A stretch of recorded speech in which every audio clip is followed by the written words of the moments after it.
Welcome back, everyone, to Esoteric Elysium. Today is part 3 of the biblical pseudo-history iceberg, in which we will pick back up with Tier 5. If you're new here, please consider checking out the preceding 2 parts I covered. All credit to this iceberg goes to the user Deadeye Duncan on Reddit, who posted this originally as the Academic Biblical Studies iceberg. Also, I got a new mic. No more crappy snowball mic I literally found in the back of my roommate's closet. I went ahead and got a nicer one for your listening pleasure. Anyway, thank you very much for tuning in, and without dallying any longer, let's continue our examination with Tier 5. Q versus Ferrer. We already covered the Q hypothesis in an earlier tier, but a quick recap: the Q hypothesis proposes that the Gospels of Matthew and Luke drew from 2 main sources, the Gospel of Mark and a now lost early document called Q.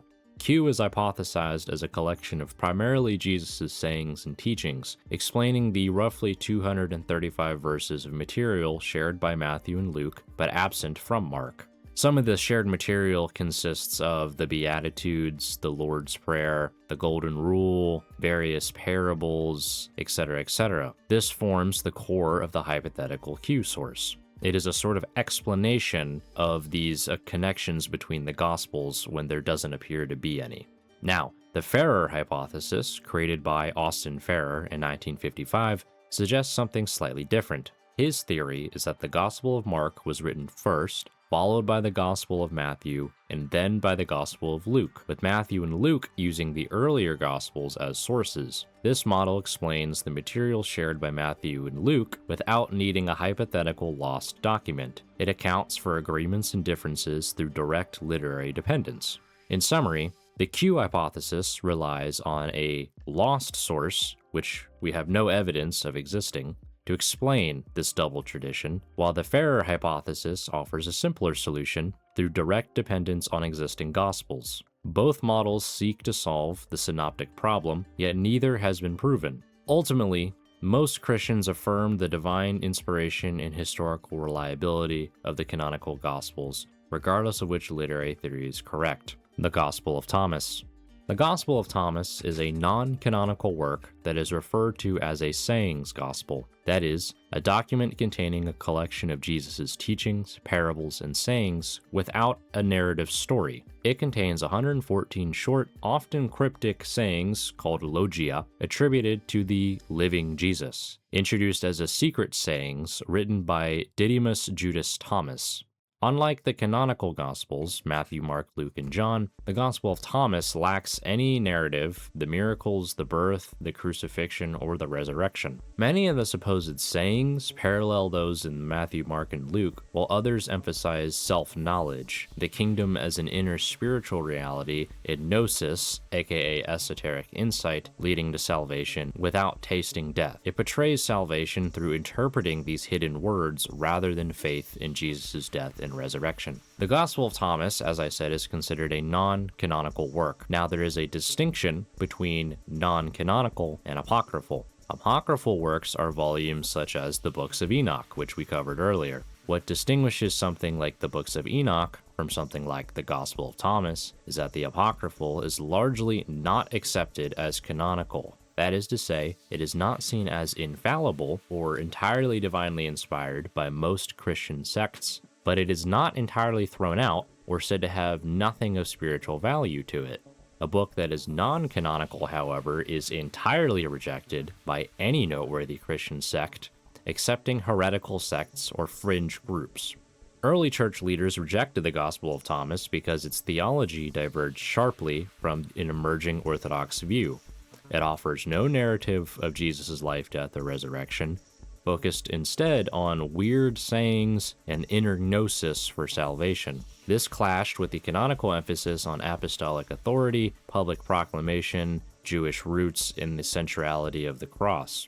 Church fathers like St. Athanasius listed it among rejected works. Its late appearance and perceived incompatibility with established texts meant it never gained widespread acceptance as scripture. That is not to say it doesn't contain supposed sayings of Christ that aren't dissimilar to those found in the Bible. Roughly 2/3 of the work is very similar to the things he says in Matthew, Mark, Luke, and John, but often there are additions added to them that clearly violate even basic Christian doctrine. For example, one quote attributed to Jesus from the Gospel of Thomas says, quote, "If you fast, you'll bring guilt upon yourselves, and if you pray, you'll be condemned, and if you make donations, you'll harm your spirits." This saying directly goes against many of the sayings of Jesus in the canonical Gospels. And in case I am accused of removing context, it's a sayings gospel. There is no context. It's just a list of unrelated sayings. Some people erroneously say that the Gospel of Thomas is a Gnostic text. However, this is not entirely true. What it did do was have an influence on Gnostic thought, as there are suspiciously Gnostic-sounding sayings in it, such as, quote, "Jesus said, 'I'll give you what no eye has ever seen, no ear has ever heard, no hand has ever touched, and no human mind has ever thought,' end quote." And other such verses that kind of flirt with the whole hidden knowledge thing of Gnosticism. Luke chapter 2, verses 1 through 3 is self-contradictory. Luke chapter 2 verses 1 through 3 introduce us to the census that took place before Jesus was born, the one that caused Mary and Joseph to journey to Bethlehem. The passage reads as follows. "In those days, Caesar Augustus issued a decree that a census should be taken of the entire Roman world. This was the first census that took place while Quirinius was governor of Syria, and everyone went to their own town to register." This would place the birth of Christ during the reign of the governor Quirinius.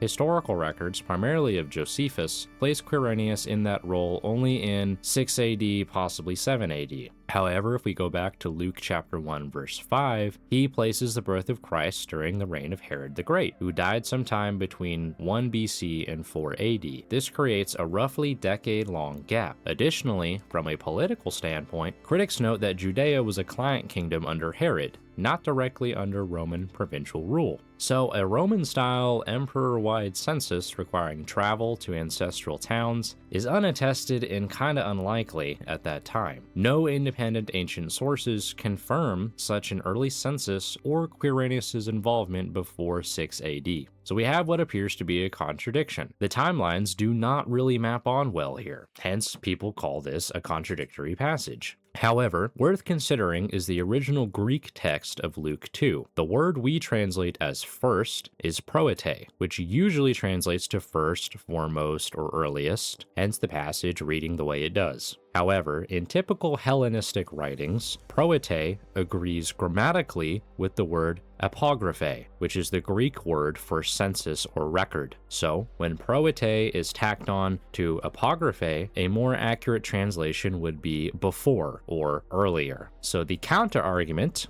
is that in the original Greek, it says that this census was before or prior to Quirites' reign, placing it and Jesus' birth in the reign of Herod, mapping on with Luke chapter 1 verse 5, possibly solving this discrepancy. The Kenite hypothesis. A Kenite hypothesis alleges that the religion of the Israelites, sometimes referred to as the cult of Yahweh, does not originate from either within the Israelites or the Canaanites, that instead, Yahweh was originally the god of the Kenites, who were a semi-nomadic people held to be referred to as Midianites in the Old Testament. This theory posits that this religion was introduced to the Israelites by none other than Moses himself, and there are Bible verses that could seem to lend credence to this theory. In Exodus chapter 2, Moses, then still a member of the house of Pharaoh, witnesses an Egyptian slave driver whipping an Israelite mercilessly. In anger, Moses kills the Egyptian, then flees into the land of Midian, where the Kenites live. He lives there for a while, marrying Zipporah, the daughter of a Kenite and Midianite priest. It is while in the land of Midian that he first encounters the Old Testament God in the burning bush, who reveals himself as Yahweh and instructs Moses to lead the Israelites out of Egypt. Additionally, there are multiple verses in the Old Testament that mention Yahweh coming from the south, which would have been the land of the Kenites. Later in Exodus chapter 18, Moses' father-in-law Jethro, the Kenite and Midianite priest, offers sacrifices to Yahweh. The hypothesis remains influential, but is still a theory, not proven by any means. It accounts for Yahweh's distinct volcanic, fire, metallurgical imagery, and his merger with Israelite/El traditions, as well as why Yahweh appears absent from early Canaanite pantheons and why his earliest associations are southern and non-Canaanite. However, critics note a significant lack of direct evidence and debate the exact relationship between Kenites and Midianites. 3 Isaiahs. The book of Isaiah is arguably one of the most important books of the Old Testament, with Isaiah one of, if not the greatest, of the Old Testament prophets. Many of the famous messianic prophecies stem from this book, including famous terms for Jesus many of you may know, such as Emmanuel, or the suffering servant, or a shoot from the stump of Jesse. The 3 Isaiahs is a popular theory and way of dividing the book of Isaiah. The book is typically thought of in 3 sections. Proto-Isaiah, or First Isaiah, consists of chapters 1 through 39. Deutero-Isaiah, or Second Isaiah, is chapters 40 to 55, and Trito-Isaiah, or Third Isaiah, is chapters 56 to 66. This view holds that the 66-chapter book is not the work of a single author, but a compilation from different periods, likely edited together later, as opposed to the entire book being written by one person or the prophet himself. Proto-Isaiah is attributed to the historical prophet Isaiah, who lived in Judah, the southern kingdom, around 740 to 700 BC. It focuses on warnings of judgment against Judah, Israel, and the surrounding nations due to idolatry and injustice during the threat from the Assyrian Empire. It includes famous passages like the Call of Isaiah, prophecies about the Messiah, and historical narratives involving kings like Ahaz and Hezekiah. Deutero, or Second Isaiah, is held to be written by a later anonymous prophet during the Babylonian exile, which happened roughly sometime between 550 and 540 BC, about 150 years after the original Isaiah. The exile is the primary theme of this section. Cyrus, the Persian king, is even named as God's instrument to free the Israelites in Isaiah chapter 45, verse 1, a man the prophet Isaiah would have no way of knowing about. It is possible that God revealed the identity of Cyrus to Isaiah 150 years earlier, but specific names of future figures are rarely ever revealed in prophecies. Lastly, Trito, or Third Isaiah, is likely from the post-exile period, so after the Israelites returned from Babylon around 520 to 500 BC or later, possibly by another anonymous prophet or a group of disciples influenced by Second Isaiah. The subject matter is largely concerned with issues in the restored community in Jerusalem, temple worship, justice, inclusion of foreigners, and the struggle to rebuild amid disappointment. Some scholars see even more complexity, multiple hands within multiple sections, while others argue for greater unity. A 2 Isaiahs view is also common, but the threefold division has been influential since the late 19th century. This is a topic of ongoing debate between critical scholarship and more traditional interpretations that emphasize a single authorship and predictive prophecy. The Dead Sea Scrolls, which include a full Isaiah scroll from about 100 BC, show the book was already unified by then. Mark's original ending. In the Gospel of Mark, the final installment is chapter 16. This chapter is a sort of epilogue to the famous crucifixion narrative. In chapter 16, Jesus rises from the dead, appears to Mary Magdalene and the disciples, commissions them to preach to the gospel, and ascends to heaven. Famous verses from the final chapter of Mark you may recognize are verses like, verse 16, quote, "Whoever believes and is baptized will be saved, but whoever does not believe will be condemned." Depending on translation, there is a longer ending and a shorter ending. The long ending, and the one in the vast majority of Bibles, is the standard one. But there does exist an abbreviated ending that simply ends with, quote, "But they reported briefly to Peter and those with him all that they had been told, and after this Jesus himself appeared to them and sent out by means of them from east to west the sacred and imperishable proclamation of eternal salvation." However, the 2 oldest manuscripts of the Gospel of Mark in existence, dated from the 300s AD, end in a different way. These manuscripts end at verse 8. So, the narrative follows Mary Magdalene and Mary the mother of James as they go to visit Christ's tomb on what is now Easter Sunday. They go to the tomb, see the stone is rolled away, and an angel tells them simply that Jesus is not here. Then, the final verse, which in the longer version is verse 8, reads, "And they went out quickly and fled from the sepulchre, for they trembled and were amazed, neither said anything to any man, for they were afraid." Now, it is not unlikely that these manuscripts are just simply not complete, and we are missing the remaining fragments. But nevertheless, there is something really ominous about the Gospel of Mark ending this way. You don't get the whole account of the disciples seeing Jesus again and the joy surrounding that. You get instead these women going to pay their respects, only to be met with an otherworldly being telling them he is not here, then running away in terror. That plot point alone, abstracting it from the overall context of salvation, is like something you would find in a horror story. It makes Christ's return not so much a glorious event, but more along the lines of a creepy cliffhanger. Shasu of Yahweh. Shasu of Yahweh is the designation for a set of Egyptian inscriptions that refer to a tribe of nomads linked to either a place or a god named Yahweh, spelt YHW. The Egyptians referred to such tribes as Shasu, a term used for pastoralist and nomadic tribes who were living in the southern Levant, Sinai, Transjordan, in regions such as Edom or Seir at the late Bronze Age period. Egyptians tended to perceive such tribes as rebellious foreigners and frequently listed their lands in topographic inscriptions. The most important mentions can be found in two temples of the New Kingdom era of Egypt. One is in Soleb, constructed by Amenhotep III in the mid-14th century BC, while the other is a copy from Amara West, constructed by Ramses II himself from the late 13th century BC. In the hieroglyphic inscription, the term spelt YHW is almost universally accepted as an alternate spelling of the name of God, known as the Tetragrammaton, spelled as YHWH and pronounced Yahweh. According to the book of Exodus, it means I am who am. This is the first recorded mention of Yahweh outside of the Bible,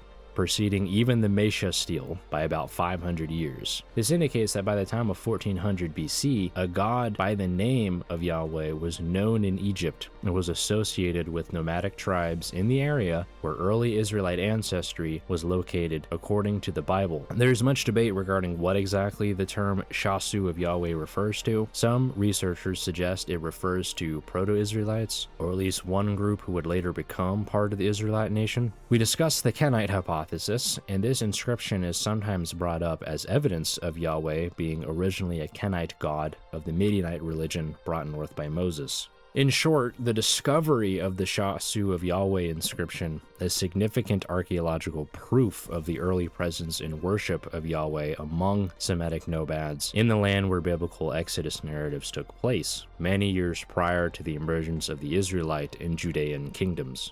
The Philistines were Greeks. In the Bible, one of the most ubiquitous enemies of the Israelites were people known as the Philistines.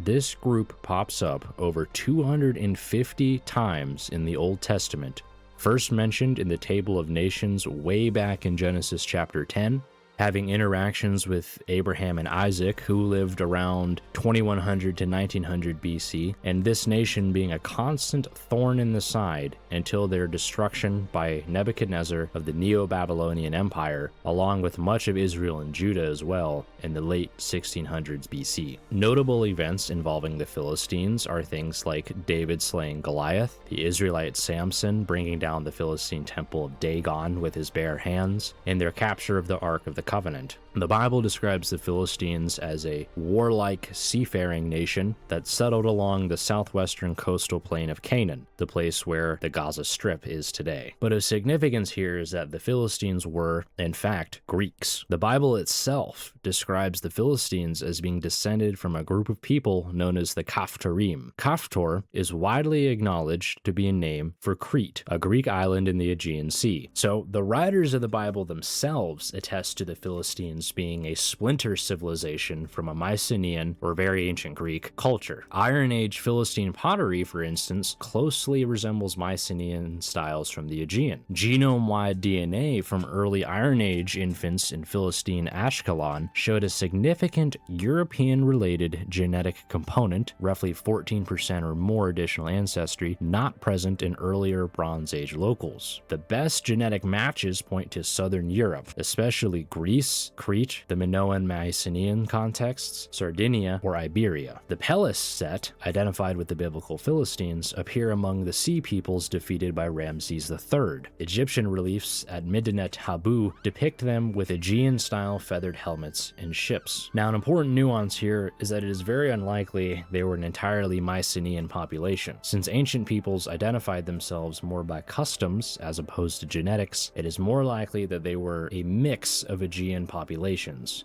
Mycenaean Greeks, Cretans, and possibly others from Cyprus or Western Anatolia, rather than a pure Greek ethnic group.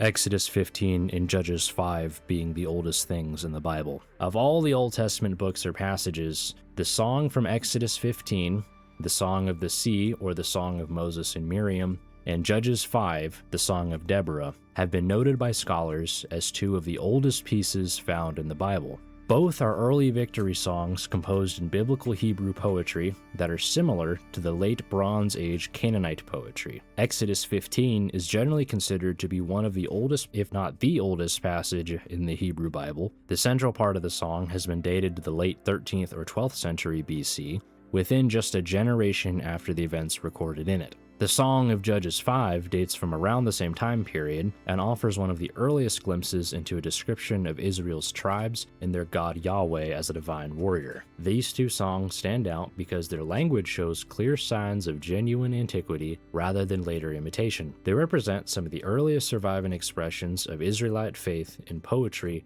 from the pre-monarchic period. The Ketef Hinnom Scrolls. The Ketef Hinnom Scrolls, alternately called Ketef Hinnom amulets, or silver scrolls, comprise two small silver sheets bearing the earliest extant inscriptions from the Hebrew Bible.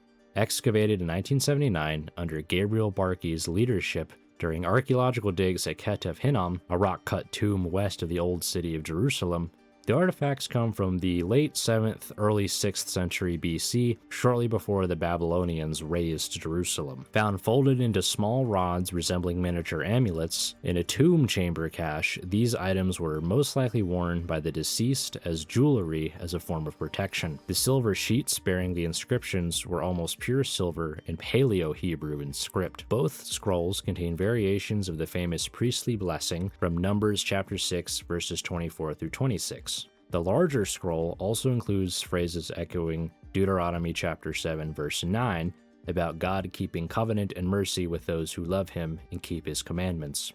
These items date back about 500 years before the Dead Sea Scrolls, thus marking the first known proof that certain segments of the Torah had been recorded in writing in the days of the First Temple. They prove that the priestly blessing had been in practice several hundred years prior to the exile to Babylon, thus disproving any claims regarding late dating of books of Numbers and Deuteronomy. The documentary hypothesis is outdated.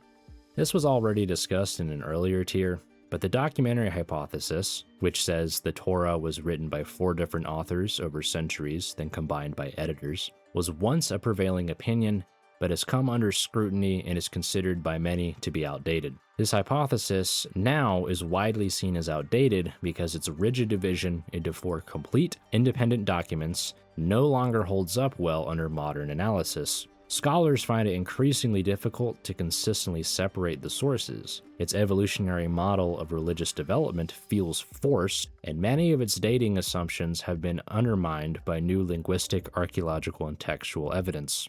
While the idea of multiple authors and layers is still accepted by most, the classic version has largely been replaced by more flexible, supplementary, or neo-documentary approaches. If you haven't seen my first video, please check that out as I talk about this a lot more. And speaking of videos, if you like this, please feel free to leave a like, subscribe, and drop a comment below. I've been enjoying making these videos immensely, and I have a lot more in store. But that was Tier 5, we only got 3 more to go, and they only get more interesting from here. We're over halfway through this, and I hope you guys are all as eager to see the rest as I am. I want to give a thank you to all my subscribers and to all of those who took the time out of your day to tune in, and God bless.